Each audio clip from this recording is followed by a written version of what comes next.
अच्छा मैडम, ये बताओ कि आपने कभी सोचा था कि राजनीति में आएंगे? नहीं, मैंने कभी नहीं सोचा था कि मैं राजनीति में आऊँगी, क्योंकि मेरा जो परिवार है, फैमिली, मेरा मायका बहुत ही हम साधारण परिवार में मैंने जन्म लिया। अच्छा, गुरुकुल की पढ़ाई कैसी होती है? क्योंकि आजकल के बच्चे तो गुरुकुल में रह ही नहीं सकते। और गुरुकुल की जो लाइफ होती है वो बहुत मुश्किल होती है, क्योंकि वहाँ बाहर की जो दुनियादारी होती है उससे बिल्कुल अलग होती है। बाहर जाके कुछ नहीं कर सकते, और फिर वहाँ पे सजा बहुत मिलती थी, बहुत ज़्यादा। गुरुकुल में? हाँ, गुरुकुल में। तो एमडी में ऐसी कोई सजा का तो कोई डर था नहीं? नहीं, यहाँ ऐसा कुछ नहीं था। और फिर वो राजेश सरकारी से कैसा मिलना हुआ आपका?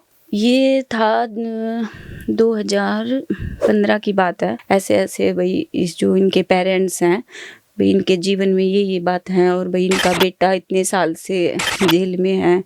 और तब मैं उनको जान पहचानने लगी थी। जब उस मकान में रहे आप, तो आपको पता था कि ये गैंगस्टर का मकान है?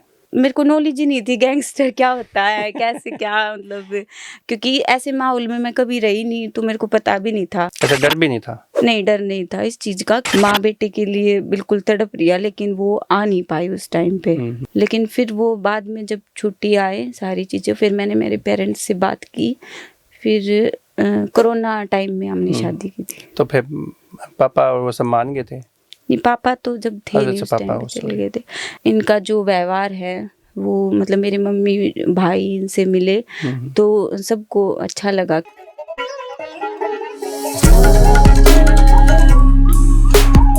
नमस्कार, मेरा नाम है OP Vashishtha. The Haryana talks की सी टॉक्स सीरीज़ में आज हमारे मेहमान हैं मंजू हुड्डा। मंजू हुड्डा जिला परिषद की चेयरपर्सन है और हाल ही में गढ़ी सांपला किलोई विधानसभा में भाजपा की टिकट पे चुनाव भी लड़ चुकी हैं। भूपेंद्र सिंह हुड्डा कांग्रेस से वहाँ से विधायक बने हैं। तो आज हम मंजू हुड्डा जी से बातचीत करेंगे, राजनीति की भी करेंगे, सामाजिक जीवन की भी करेंगे और बहुत सारी बात करेंगे। मैडम, आपका स्वागत है। सबसे पहले आप सभी को भी मेरा नमस्कार है, आपकी पूरी टीम को। अच्छा मैडम, ये बताओ कि आपने कभी सोचा था कि राजनीति में आएंगे? नहीं, मैंने कभी नहीं सोचा था कि मैं राजनीति में आऊँगी, क्योंकि मेरा जो परिवार है, फैमिली, मेरा मायका, बहुत ही हम साधारण परिवार में मैंने जन्म लिया। और मेरे पापा एक पुलिस में थे, तो छोटी सी उम्र में ही मेरे पापा ने मेरे को गुरुकुल में भेज दिया था।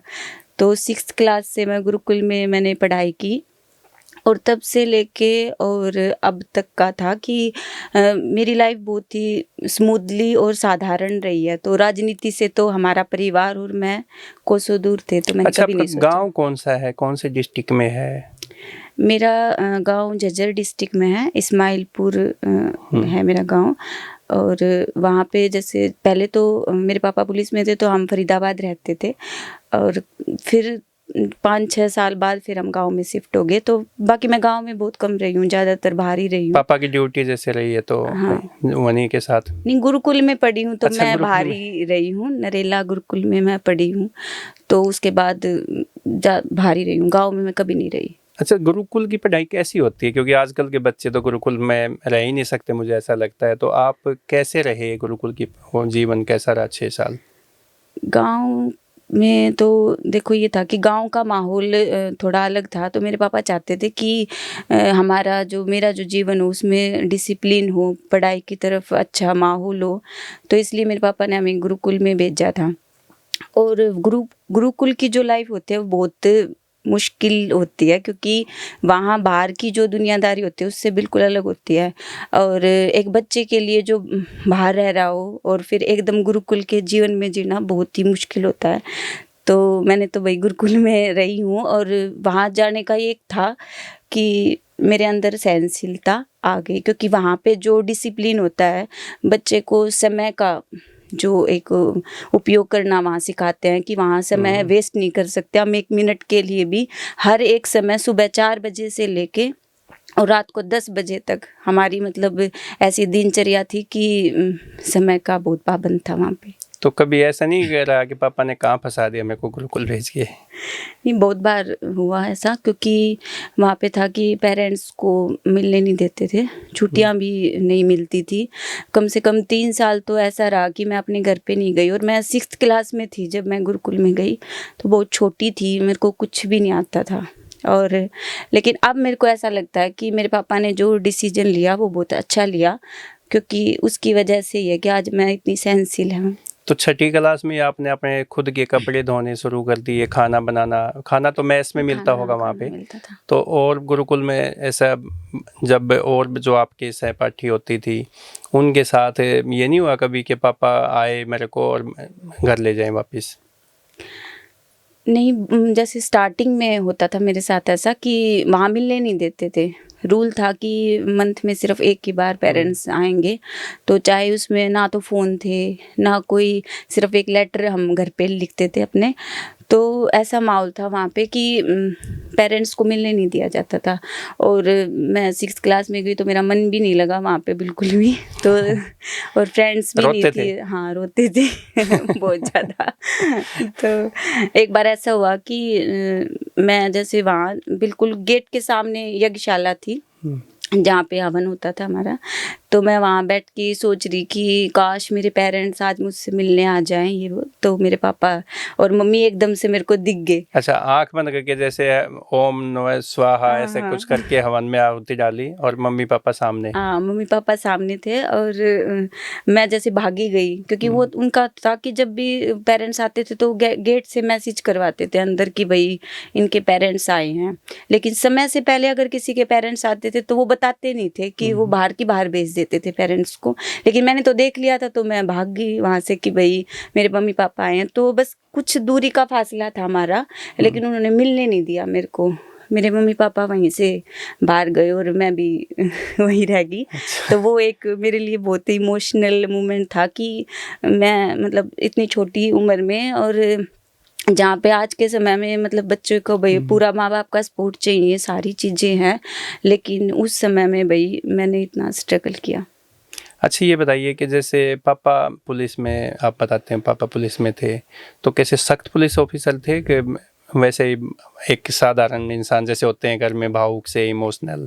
नहीं, सख्त नहीं थे, बहुत इमोशनल थे, और हमें बहुत सपोर्ट करते थे। हम 2 बहनें हैं, तो मेरा एक भाई है, तो उससे ज़्यादा हमें सपोर्ट करते थे कि मतलब जब तक वो थे तो आज तक कभी ऐसा हुआ नहीं कि हमने किसी चीज़ के लिए उनसे कोई जिद करी हो या कुछ भी। मतलब उनको पता लग गया कि बेटी को इस चीज़ की ज़रूरत हो तो उन्होंने मतलब तो हमें पापा ना सबसे दिया। ज़्यादा प्यार आपसे ही करते थे? हाँ, सबसे ज़्यादा, और मैं भी सबसे ज़्यादा उन्हीं से करती थी। अच्छा, फिर जो हायर एजुकेशन है वो कहाँ पे आपकी? मैंने बीए तक तो मैं जैसे कुछ समय मैंने नरेला गुरुकुल में रही हूँ। फिर उसके बाद जब मैं बीए में खानपुर गुरुकुल में रही, उसके बाद मेरे पापा ने ही मेरा यहाँ एमडीयू में एडमिशन कराया था, क्योंकि जब मेरी बीए कंप्लीट हुई तो मेरा था कि वहीं गुड़गांव में मैं पढ़ूंगी, वहीं किसी कॉलेज में एडमिशन ले लूँगी। तो मेरे पापा मेरे पापा के दोस्त थे, उनके साथ आए इधर और मेरा फार्म भर के चले गए एमडीयू में। तो बोले मैं तुम्हारा भाई फार्म भराया है ऐसे ऐसे, और टेस्ट है, एंट्रेंस टेस्ट होगा। तो मैंने कोई तैयारी नहीं कर रखी, कुछ भी नहीं। तो मैं टेस्ट देने के लिए आई, तो सारे बच्चे जैसे पढ़ रहे वहाँ सीढ़ियों में बैठे, तो मेरे पापा बोले कि तेरा नंबर नहीं आएगा, इनका आएगा, तुम तो कभी किताब ही नहीं उठाई, क्योंकि एंट्रेंस टेस्ट कैसे देगी।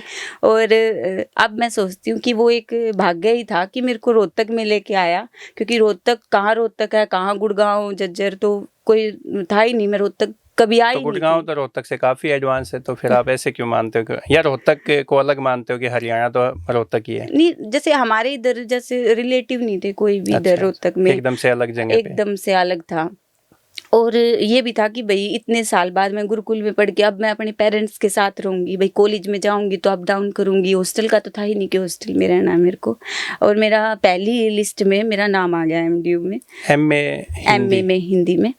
तो तब मेरे पापा की वजह से ये एडमिशन हुआ। और भाई तो 2 साल आप एमडीयू में रहे? हाँ, तो MDU हॉस्टल में। लिया? हाँ जी, हॉस्टल में। अच्छा, हॉस्टल की लाइफ कैसी है? यहाँ पे तो कहते हैं कि लड़कियाँ ऐसे ही है भाई, यहाँ तो उतनी बंदिश नहीं है जैसे गुरुकुल की ज़िंदगी है, फिर यहाँ की ज़िंदगी तो एकदम से हवा लग गई थी क्या आपको? नहीं, नहीं अब तो कुछ ज़्यादा भई अलग माहौल हो चुका है, लेकिन उस टाइम पे नहीं था, इतना एडवांस कुछ भी नहीं था। हमारी वार्डन मैम होती थी और थी रूल्स रेगुलेशन होते थे, ऐसा नहीं था कि भई कुछ भी अपने मन से हम कर लें। लेकिन गुरुकुल की लाइफ तो ऐसी, उससे हाँ, बाहर वो निकल के तो हाँ, उसको तो वो मेरे बहुत कुछ लिए आज़ादी मिली होगी, जैसे हाँ, पता नहीं आप कौन से खुली हवा में आ गए हो। हाँ, वो मेरे लिए बिल्कुल चेंज था माहौल, क्योंकि गुरुकुल में तो इतनी बंदिशें थी कि आप समय से हट के कुछ अपने मतलब पर्सनल लाइफ के लिए कुछ भी नहीं कर सकते। सब कुछ आपको समय के अंडर रह के ही करना पड़ेगा, बाहर जाके कुछ नहीं कर सकते। और फिर वहाँ पे सज़ा बहुत मिलती थी, बहुत ज़्यादा। गुरुकुल में? हाँ, गुरुकुल में। तो एमडीयू में ऐसी कोई सजा का तो कोई डर था नहीं? नहीं, नहीं, यहाँ ऐसा कुछ नहीं था। और यहाँ मतलब टीचर्स भी अच्छे थे हमारे, और जो मेरा यहाँ पे आने के बाद फ्रेंड सर्कल बना, वो भी मतलब काफ़ी सपोर्टिव था हर चीज़ में। तो मतलब यहाँ मेरा अच्छा 2 साल मैंने यूनिवर्सिटी में मतलब खूब अच्छा, एंजॉय किया? हाँ, खूब एंजॉय ज़िंदगी जी किया। ली वो हाँ, एकदम से जो गुरुकुल से बाहर निकल के। हाँ, अच्छा, फिर अच्छा एमए था। के बाद भी आपने एमफिल किया या नहीं, आगे पढ़ाई मैंने कंटिन्यूस एमए नहीं के करी? बाद बीएड की यहीं से, हम्म। और फिर मैंने एमएड की, और उसके बाद अभी मैं पीएचडी कर रही हूँ। तो लेकिन जैसे आप है ना बताया, जैसे गुरुकुल में पढ़े, पापा पुलिस ऑफिसर हैं, फिर वो राजेश सरकारी से कैसे मिलना हुआ आपका? ये था 2015 की बात है। तो तब मेरी एजुकेशन एमए में मेरी कंप्लीट हो चुकी थी, और मेरी बीएड भी हो चुकी थी। तो मैंने एमएड में एडमिशन लिया, तो वो एमडीयू में मेरा हुआ नहीं, बाहर कॉलेज में हो गया।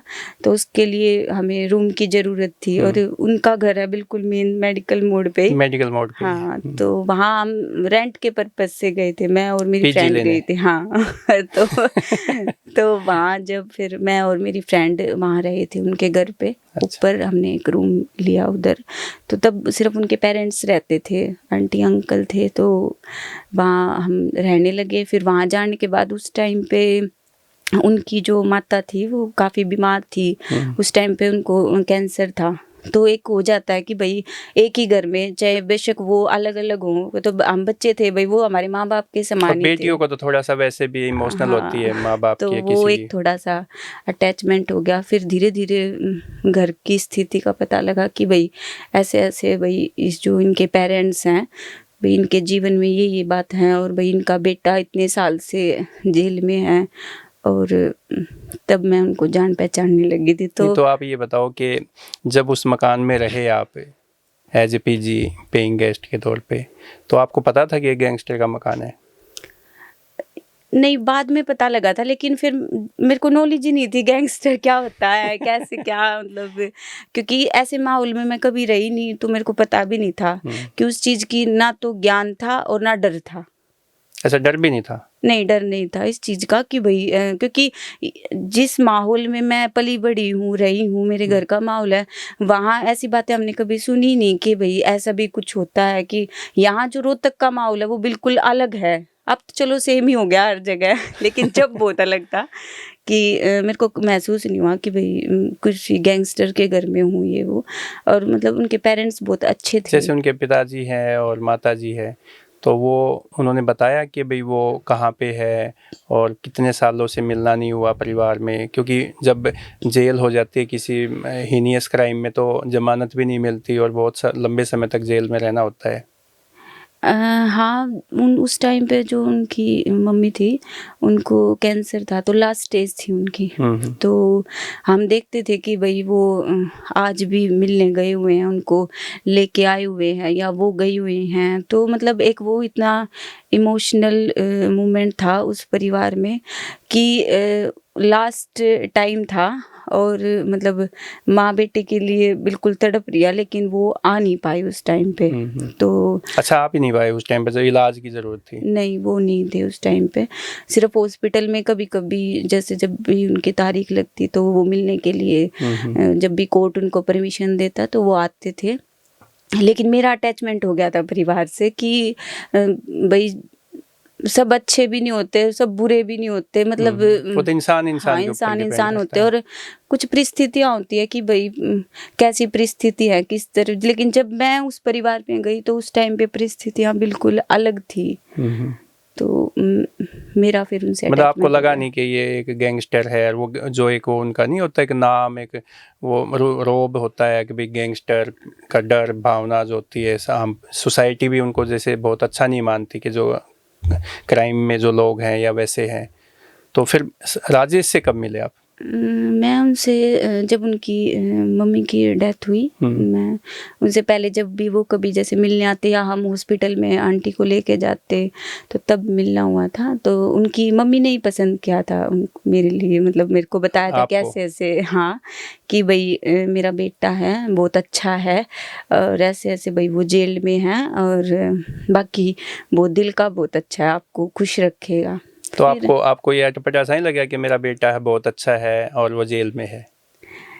वो था कि एक बार करवा चौथ आ गया हमारा, तो उनकी जो माता जी हैं वो बोले बेटा आप वही ऐसे ऐसे फास्ट रखोगे मेरे बेटे के लिए।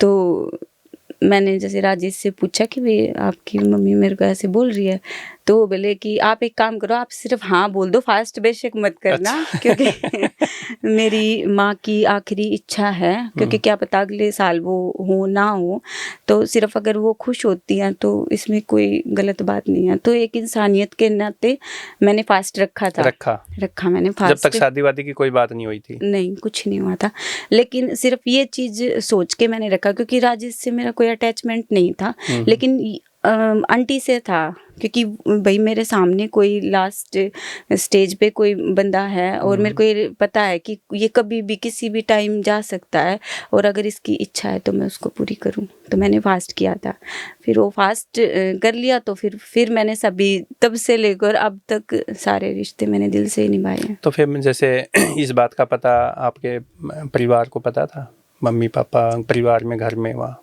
मायके में?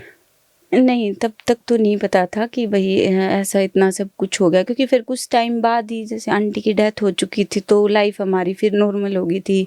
हम भाई कहीं और रहने लगे थे, सब चीज़ें इधर उधर हो गई थी।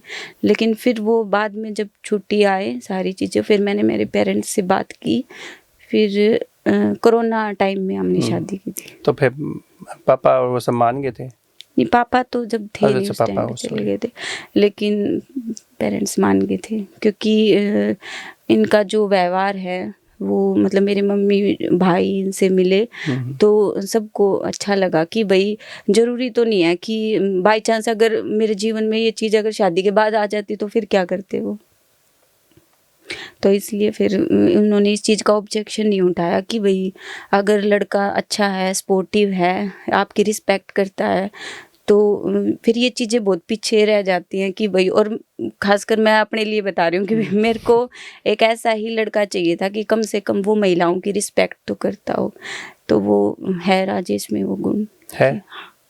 तो इसलिए तो ये शादी का ऑफर राजेश की तरफ से आया था कि आपने दिया था बाद में? जैसे करवा चौथ का तो आपने बता दिया कि उनकी मम्मी की इच्छा थी, तो वो उसके फिर बाद दोनों की तरफ से था कि ठीक है, जो भी जिस भी हिसाब से फैमिली सपोर्ट करेगी, और भाई हमारा रिश्ता, अगर हमारी बॉन्डिंग अच्छी है तो क्यों ना हम उस चीज़ को आगे लेके जाएं। और ये मेरे को पता ही था कि भाई चैलेंजिंग होंगे मेरे लिए, क्योंकि इतना आसान नहीं होता इस समाज में इतनी सारी बातों को लेके चलना, क्योंकि उस टाइम तो मेरे को पता भी नहीं था कि ये कब आएंगे बाहर, कब आएंगे। और हमारे समाज में होता है कि कुछ बुरा होता है जब भी महिलाओं को एक इमोशनली टोंट करके उनको लोग ताना दे के उनको दबाते हैं, या फिर कुछ अच्छा हो जाए तो भी उनको ताना दिया ही जाता है। जब दोनों ही सूरतों में ताने मिलने थे तो फिर मैंने ये सोचा कि जिसमें भाई मैं खुश रह सकती हूँ, तो आप आगे बढ़े इसी बात पे। हाँ। तो शादी के बाद कुछ बदलाव हुआ या पहले से ही बदले हुए हैं? मेरे को वो जब मिले थे तो, और अब में वो जैसे पहले थे वैसे ही अब है, मतलब ऐसा नहीं था कि भाई मैंने उनको देखा और जो लोग उनके बारे में बोलते हैं भाई ऐसा कुछ, वो टोटली अलग थे। अगर 1% भी ऐसा कुछ होता कि लोग उनके बारे में जो बोलते हैं या कुछ भी है, तो मैं उनसे शादी नहीं करती।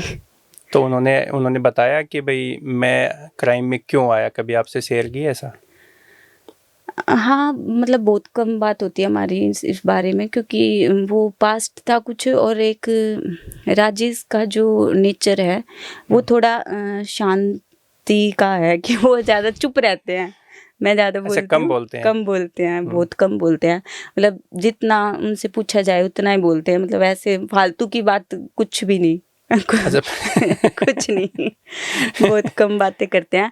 और एक जो सबसे अच्छा उनमें जो गुण है कि वो कभी किसी की बुराई नहीं करते। इतने टाइम में उनको 10 साल से जानती हूँ, आज तक मैंने कभी उनके मुंह से मतलब किसी की बुराई नहीं सुनी है, चाहे वो उनका दुश्मन ही क्यों ना हो तो भी नहीं। तो बहुत अच्छा नेचर है उनका। मतलब अच्छे इंसान है। हाँ, बहुत काफ़ी। लेकिन जो टैग लगा हुआ है उससे बाहर तो कैसे निकल पाएंगे? हाँ, फिर वो यही बात है कि हम सबको सही करने में लगे तो फिर हम खुद ही परेशान हो जाएंगे। हम किस-किस को सफाई देंगे कि हम अच्छे हैं, हम अच्छे हैं, हम अच्छे हैं। हमें खुद को पता होना चाहिए कि भई हम अच्छे हैं। और अभी तो भई समाज के लिए भी काफ़ी कुछ बढ़-चढ़ के कर रहे हैं। और मैं तो मतलब बहुत सीमित दायरे में रहने वाली लड़की थी कि भई मेरा जो दायरा है वो इतना कभी रहा नहीं। थोड़ी बहुत फ्रेंड्स थी और 1-2 ही होंगी। हाँ, ऐसा था कि कोई बड़ा सर्कल नहीं था मेरा। लेकिन राजेश का जो भई जो उनका रहना है, रहन-सहन है, या भई लोगों के प्रति उनके मन में प्यार है या लोगों के मन में उनके लिए जो प्यार है, उन दोनों ही चीज़ों में मैंने फिर एडजस्ट करना हमने सीख सोशल लिया। मीडिया पे देखते हैं राजेश सरकारी फैंस, राजेश सरकारी भाई का ग्रुप, पता नहीं क्या-क्या, और उनमें उनके साथ ना बहुत सारे सैकड़ों की संख्या में यूथ जो है वो पीछे-पीछे चलता रहता है, देखते हैं हम ऐसा। वो क्या है? वो उनका प्यार ही है। अच्छा, लोग उससे इतना हाँ, प्यार करते हैं। बहुत प्यार करते हैं, क्योंकि राजेश का है एक वो कि जो मैंने उनसे सीखा है कि वो अपनी जो ज़रूरतें हैं वो पीछे रखते हैं और दूसरों को आगे रखते हैं।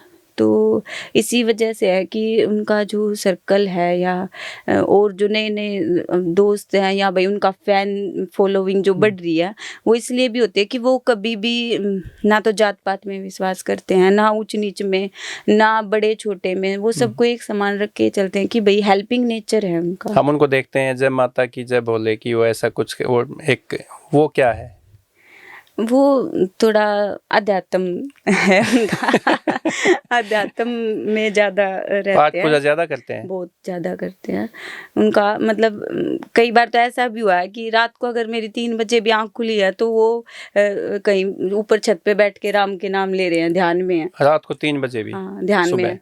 क्योंकि उनका मतलब वो कोई ये टाइम देखते नहीं है कि वो परमात्मा को याद करने का कोई टाइम होगा, कुछ भी है। लेकिन हम जैसे मैं मतलब मैंने देखा है उनको, मेरे को मतलब इस उसमें मिले हैं कि वो ध्यान में बिल्कुल ऐसे बैठे हैं। अध्यात्म में रहते हैं। अध्यात्म में, हाँ। तो एक इसलिए फिर वो इस थोड़ा जिस माहौल में आजकल का जो माहौल है उसमें ज़्यादातर नशे हैं, लड़ाई झगड़ा है, गुस्सा है। तो एक हम हर टाइम भगवान को याद रखते हैं, सारी चीज़ें हैं, तो उसमें होता है कि कहीं न कहीं वो गुस्सा भी शांत रहता है और भगवान एक पॉजिटिव एनर्जी हमारे साथ रहती है उसमें। अच्छा, ये जो आप जिला परिषद की चेयरपर्सन है, पहले तो आपने पार्षद का चुनाव लड़ा, ये आपकी इच्छा थी या राजेश की थी?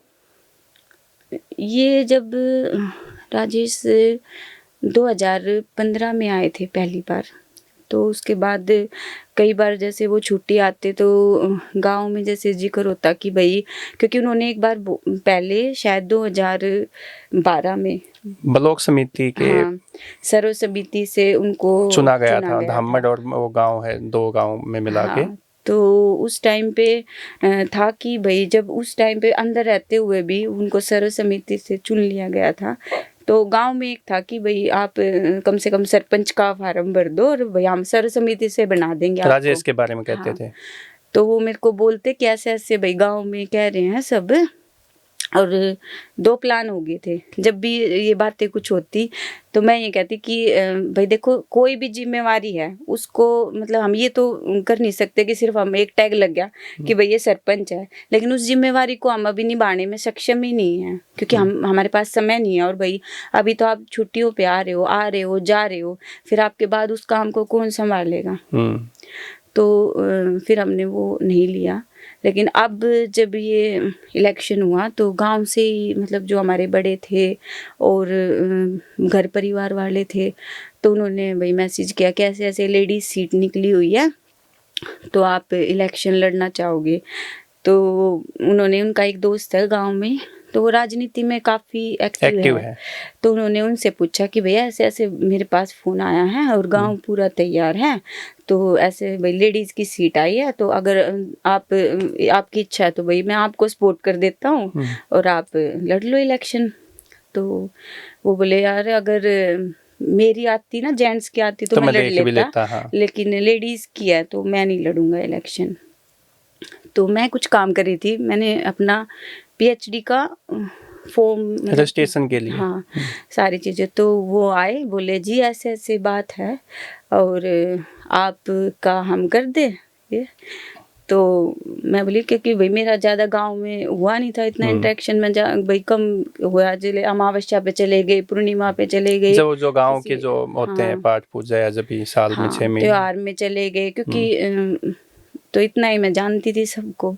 लेकिन फिर भी मैं कहा चलो गांव अगर सपोर्ट कर रहा है तो भाई जैसा आप सबको ठीक लगे तो मैं नॉमिनेशन कर सकती हूँ, कर लूँगी। फिर वो जैसे सारी चीज़ें हुई, गांव में पंचायत हुई कि हाँ चलो ठीक है आप कर लीजिए। तो इलेक्शन में वोट मांगने के लिए सभी जेंट्स जाते तो 2-3 गांव तो ऐसे थे जिन्होंने भाई पूरा समर्थन दे दिया था हमें कि भाई हम पूरा गांव आपके साथ है। लेकिन फिर उसी बीच में कुछ इनका मतलब होता है ना कि भाई जब खासकर क्राइम की जो दुनिया होती है उसमें होता है कि आदमी एक सीढ़ी ऊपर चढ़ता है तो उसको नीचे लाने के लिए खींचने के लिए काफ़ी लोग लग जाते हैं, काफ़ी चीज़ें हो जाती हैं। तो तब तो मतलब जेंट्स ही जाते थे वोट मांगने के लिए। तो मैं जैसे मैंने नॉमिनेशन भरा उस दिन की बात है, उस दिन सिर्फ मैं थी और मेरे गांव के जैसे 4-5 जो बड़े बुजुर्ग थे वो थे। बहुत साधारण तरीके से मैंने अपना फॉर्म फिल किया। तो उसी दिन जैसे घर में कोई ऐसी घटना होगी और भाई घर में बैठे हैं बंदे कि मैडम ऐसे ऐसे आपके हस्बैंड को बताओ कहाँ है वो, ये हो गया कुछ बात ऐसी। तो मन में एक डर मेरे था कि अब मैं क्या करूं कि भाई मैं इस चीज़ को आगे बढ़ चुके हैं, नॉमिनेशन हो चुका है और फिर गांव में ऐसा एक तकरार की बात आ गई। नहीं गांव में नहीं, अच्छा, गांव में नहीं थी, कहीं और की कुछ बात थी लेकिन टेंशन की वही बात थी। तो अभी राजेश भी उस टाइम पे थोड़े दिन के लिए उन्होंने फिर वो बोले कि मंजू आपको ही वोट मांगने के लिए जाना पड़ेगा गांव में। तो फिर पहला एक्सपीरियंस था, पता नहीं था कि कैसे भाई वोट मांगनी है, कैसे लोगों से बात करनी है और कैसे उनको मनाना है, कि कैसे अपने भरोसे में लेना है कि भाई वो मेरे को सपोर्ट कोई एक्सपीरियंस नहीं था, कुछ भी नहीं था। तो लेकिन गांव में जैसे जो महिलाएं मेरे साथ जाती थी और काकी, ताई, बहन, बुआ सब ने मेरे को इतना सपोर्ट किया कि मेरे को महसूस नहीं हुआ कि चुनाव तो उन्होंने लड़ना शुरू कर दिया था। हाँ नहीं, महिलाएं मेरे साथ जाती थी उस टाइम पे, तब तक उससे पहले तो सभी आदमी जाते थे लेकिन महिलाओं ने तभी स्टार्ट किया था। लेकिन मेरा मतलब अच्छा अनुभव था वो। और बड़ों के पैर छूना, हाँ वो हाथ जोड़ के राम राम करना, हाँ, वो उन्होंने मेरे को सिखा दिया। हाँ बताया था कि बेटा ऐसे ऐसे आप कर लेना कि ये एक भाई वोट मांगते हैं जब सब वो ये सारी बातें होती हैं।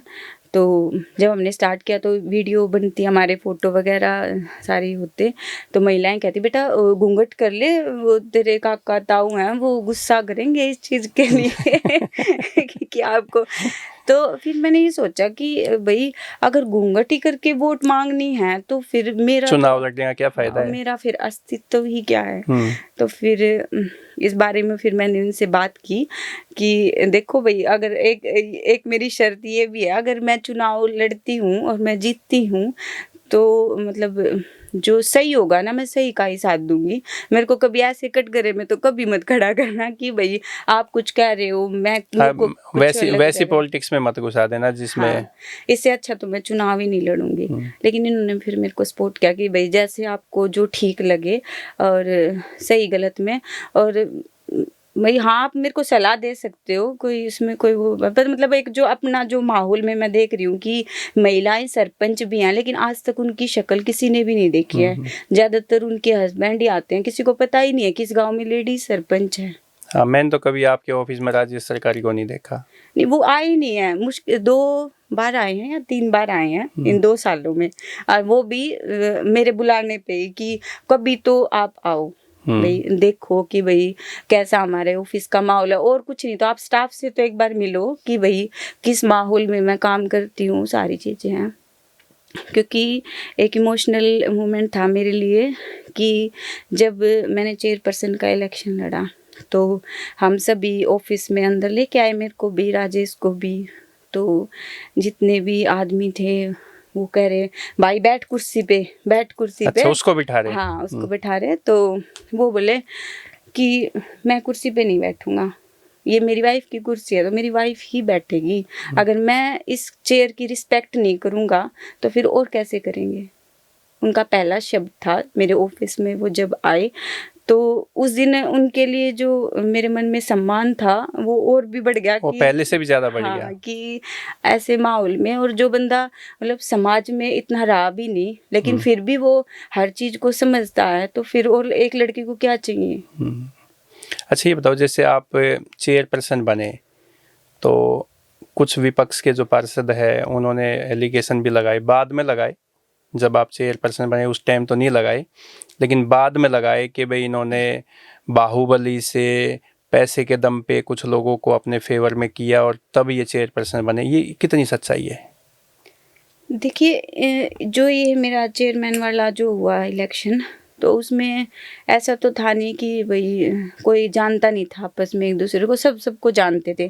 इलेक्शन जब स्टार्ट हुआ था तब भी सबको पता था कि भाई कौन से वार्ड से कौन इलेक्शन लड़ रहा है, और भाई और सब ने अपने अपने हिस्से की कोशिश भी की है। ऐसा नहीं है कि भाई सिर्फ कोशिश हमने ही की है, 2-3 पार्षद और थे जिन्होंने भाई कोशिश की कि भाई वो चेयरमैन बने, लेकिन जब उनकी कोशिश नहीं हुई और मेरे भाग्य में था तो वो तो जिसके साथ ज़्यादा पार्षद वही बनेगा। हाँ, तो वो मैं उस दिन, जिस दिन चुनाव था उस दिन मैं तो बिल्कुल सबसे आखिरी में आई थी। मैं आई जब तक इलेक्शन ही हो चुका था। तो बोले मैडम आप तो सर से साइन वाइन हो चुके थे, मैडम आप तो बन चुके हो के। अब कुर्सी पे बैठना बाकी है। हाँ, तो बाहुबली का तो कोई इसमें उपयोग हुआ नहीं था। हाँ, एक बातचीत सबसे की थी कि भाई एक बातचीत तो सबसे बात तो करेंगे। करेंगे, हाँ, वोट तो सभी से वोट तो मांगेंगे। मांगनी थी सबसे। और बस इतना था कि समय व्यर्थ ना हो इस चीज़ में, कि इसीलिए जब पहला जैसे वो जिस दिन चुनाव था उसी दिन हमारी कोशिश थी कि उसी दिन वोटिंग हो जाए, या सर्व समिति से बने यहाँ वोटिंग हो जाए। मतलब समय व्यर्थ नहीं, क्योंकि पिछले 2 साल से पंचायतें नहीं थी तो लोग वेट भी कर रहे थे कामों के लिए कि भाई जल्द से जल्द गाँव में काम स्टार्ट हो जाए। तो ये चीज़। तो आपने जैसे ही चेयरपर्सन बने तो कौन कौन से ऐसे काम आपके सामने आए कि जो आप करवा सकते थे? कुछ काम ऐसे होंगे जो आप करवा नहीं पाए होंगे।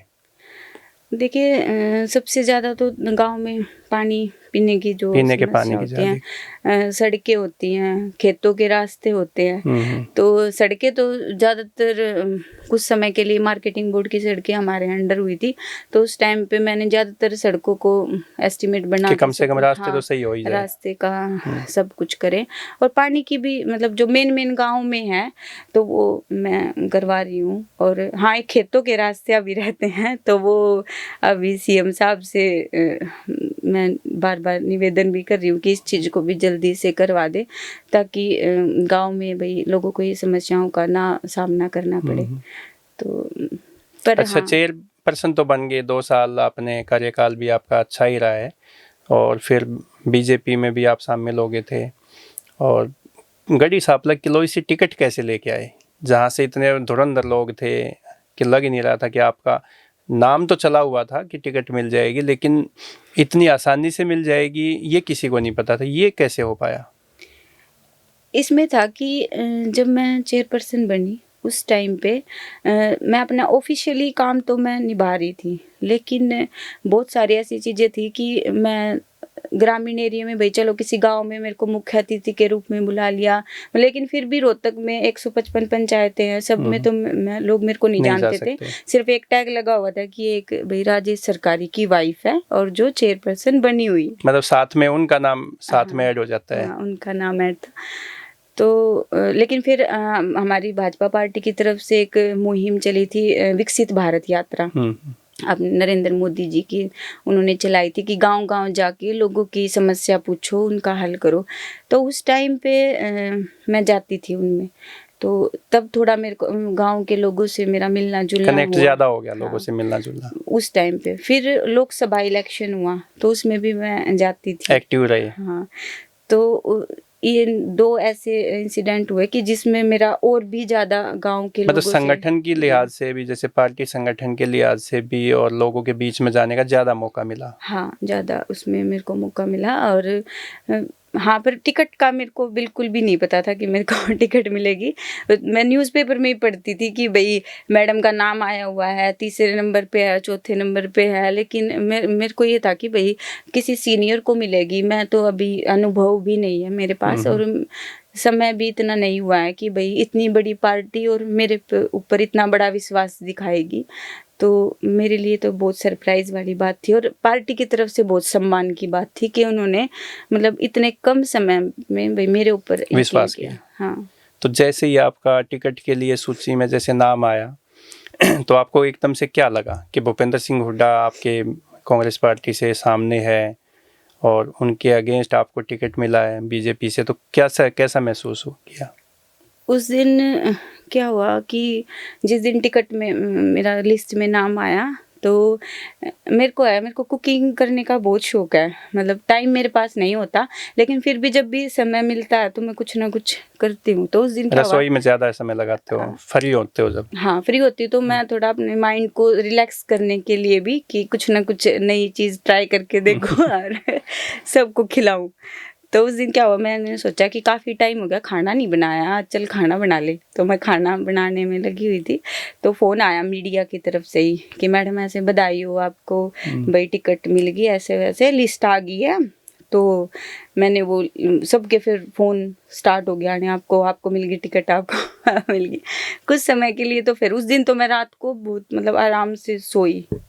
नींद आ गई थी? हाँ, रिलैक्स, बिल्कुल रिलैक्स कि भई आगे मेरे को क्या करना है, क्योंकि इतनी बड़ी ज़िम्मेदारी है और समय बहुत कम है।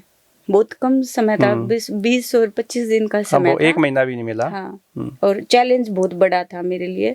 और फिर था लोगों की नेगेटिविटी, पॉजिटिविटी बहुत कम थी, लेकिन नेगेटिविटी बहुत ज़्यादा थी कि कैसे जो करें। राजनीति में अक्सर कहने सुनने को मिलता है, वो चीज़ें आपको नज़दीक से देखी उनको? हाँ, नेगेटिविटी बहुत ज़्यादा थी उसमें, क्योंकि अपने जब अब की बार जो चुनाव हुआ है उसमें पूरे हरियाणा प्रदेश में ये था कि कांग्रेस आएगी। हर कोई ये कह रहा था अब की बार कांग्रेस आएगी, कांग्रेस आएगी। तो भूपेंद्र हुड्डा मुख्यमंत्री बनेंगे। हाँ, ये चला हुआ था।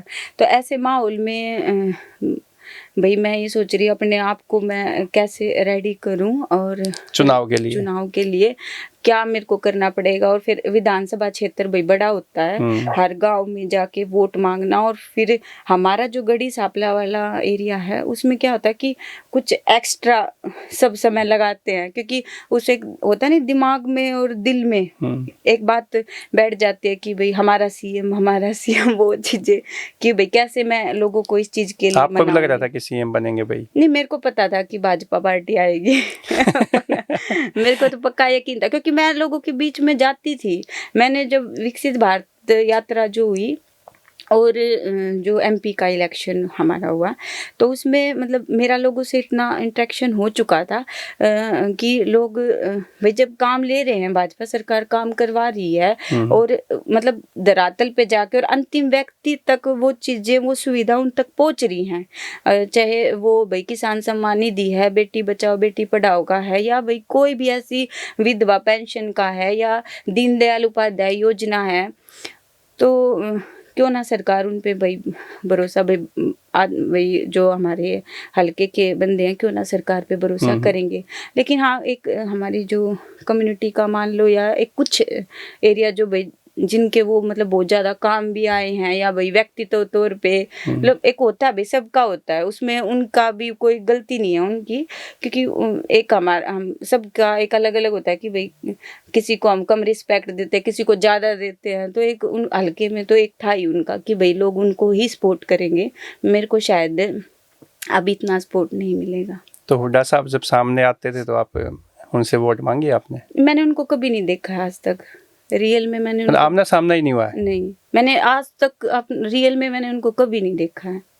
देखा नहीं है? नहीं, कभी नहीं देखा है। आप उनके टीवी पे अगेंस्ट देखा चुनाव है। भी लड़ लिया और भी ये सब चीजें हो चुकी। हाँ, कभी नहीं देखा है मैंने उनको, क्योंकि चुनाव में तो अपने हल्के में तो वो आए बहुत कम थे और कभी हुआ ही नहीं हमारा आमना सामना। पहले भी कभी नहीं किसी नहीं। सामाजिक कार्यक्रम में भी कभी मिलना जुलना नहीं हुआ? नहीं, मतलब मेरा था ही नहीं। मेरी तो स्टूडेंट लाइफ थी अपनी तो, और गुरुकुल में पढ़ी, फिर हॉस्टल में चले गए, फिर यहाँ आने के बाद भी कोई मतलब ही नहीं था किसी से भी कि भाई राजनीति का कुछ वो होगा। और फिर अब इस इलेक्शन में मैं सोच रही थी कि कभी हुआ है एक दो जगह ऐसा कि मैं गई हूँ वो आए हैं, या वो आए हैं मैं गई हूँ, ऐसा हुआ। अच्छा, बिल्कुल मतलब एक साथ कभी आमने सामने नहीं रियल मिल में पाए? उनको मैंने कभी, दीपेंद्र को तो देखा है लेकिन उनको नहीं देखा। तो दीपेंद्र कैसा पॉलिटिशियन है? देखो भाई लोग उनको पसंद तो करते ही हैं, और व्यक्तित्व तौर पे तो भाई मैं उनको जानती नहीं हूँ इतना, लेकिन मेरे को एक दो बार ही मिले हैं। तो भाई उन्होंने भी मेरे से रिस्पेक्ट से बात की और मैंने भी उनसे अच्छे से बात की, बस इतना ही जानती हूँ तो उनको। बीजेपी में सबसे आपके जैसे लोकल है, इनमें सबसे अच्छा पॉलिटिशियन कौन है? अच्छा मीन्स मतलब जैसे दूसरों को आगे बढ़ाता है, उनको साथ देते हैं संगठन में भी, वैसे भी? देखिए, मेरा तो जैसा जितना मेरा कार्यकाल हुआ है इसमें जहाँ जहाँ भी मेरे को जिसकी भी जरूरत पड़ी मेरा साथ सभी ने दिया है। वो चाहे एज ए महिला समझ के दिया है, भाई बच्ची समझ के दिया है, या मतलब किसी भी तौर पे। तो मैं किसी एक को मतलब ये नहीं कह सकती कि वो सबसे अच्छे हैं, मतलब मेरे लिए तो सब अच्छे हैं। अच्छा, पूर्व मुख्यमंत्री मनोहर लाल ज़्यादा अच्छे हैं कि नायब सैनी ज़्यादा अच्छे हैं? नहीं, दोनों ही अपनी जगह अच्छे हैं, क्योंकि जब मनोहर लाल खट्टर जी थे तो जब भी हमारी मीटिंग्स होती थी या कोई भी हम बात रखते तो वो उस पर पूरा गौर करते थे और मतलब उस चीज़ को लागू करवाते थे कि भाई किसी भी जनप्रतिनिधि को इसमें दिक्कत नहीं आनी चाहिए। उन्होंने सपोर्ट किया। और अभी नायब सैनी जी भी अच्छे हैं, इतनी मेहनत करते हैं भाई, दिन रात उनका जनता में ही रहना और इतनी मेहनत करना, और लोग उनसे कितना प्यार करते हैं। तो व्यक्तित्व तौर पे तो अच्छा, आखिरी सवाल है कि भाई जो जैसे आप जैसे सामान्य घरों से बेटियां हैं अब, और वो उनके सामने बहुत सारे चैलेंजेस आते हैं जीवन में, तो कैसे उनसे पार पाए और क्या आप संदेश देना चाहती हैं? देखिए, आज के जो समय में है क्या होता है कि माँ बाप मतलब ग्रामीण एरिया को थोड़ा सा मतलब हम फिर भी थोड़ा और अलग रखें, तो उससे अलग माँ बाप बेटा और बेटी में कोई फ़र्क नहीं करते हैं फिलहाल। तो उनको ये लगता है कि अगर बेटा अच्छा कर सकता है तो बेटियां भी कर सकती है। तो घर में वो रिस्पेक्ट तो मिल रही है, अब बेटियों को भी मिल रही है, लेकिन क्या है कि माहौल कुछ ऐसा हो चुका है आज की जनरेशन में कि वो जो अच्छी बातें होती हैं ना उनसे कनेक्ट कम होते हैं, और जो गलत चीज़ें होती हैं उनसे जल्दी कनेक्ट होते हैं। तो उसमें माँ बाप की भी और बच्चों को की भी दोनों की भागीदारी होती है कि माँ बाप भी बच्चों को उतना ही सपोर्ट करे और बच्चे भी माँ बाप को उतना ही सपोर्ट करे। मतलब मेन भरोसे की बात मतलब है। यूथ को, माँ बाप जो पेरेंट अपने बच्चों को एक तो विश्वास में रखें कि उन पे विश्वास करें कि वो सही करेंगे। एक तो विश्वास में रखें, और एक जो उनके जो भले बुरे की बात होती है कि वो उनके साथ कोई घटना होती है जब उनसे सीख लेते हैं वो, इससे अच्छा क्यों ना पेरेंट्स उनको पहले ही बता दें कि बेटा समाज में ऐसा भी होता है। कई बार क्या होता है माँ बाप ये सोच के चुप रहते हैं या उनको ज़्यादा नहीं बताते हैं कि शर्म आती है कि बच्चों के सामने कैसे बात करें, कैसे उनको सारी चीज़ें समझाएं। लेकिन पेरेंट्स को ये चीज़ें करनी चाहिए कि जो चीज़ें वो समाज में जाके या उनके साथ कोई घटना घट जाए उसके बाद वो सीखें, क्यों ना पेरेंट्स उसको उनके लिए पहले ही जागरूक कर दे कि बेटा आप अलर्ट रहो, चाहे वो शिक्षा के लिए है, चाहे वो नशे के लिए है, चाहे वो गलत संगत के लिए है, चाहे कुछ भी है। तो उसमें दोनों का ही है बराबर का, और खासकर लड़कियों का है कि भाई लड़कियां आज तो पेरेंट्स मेरे पेरेंट्स मेरे को बहुत सपोर्ट करते प्यार करते थे, तो लड़कियों को जो एक्स्ट्रा प्यार मिलता है घर में, तो वो भी उनको प्यार को बनाए रखें। दोस्तों आज हमारे गेस्ट मंजू हुड्डा जिला परिषद चेयरपर्सन रही, तो काफ़ी बातें की मैडम ने भी, खुल के अपने बात रखी। मैडम आपका बहुत बहुत धन्यवाद।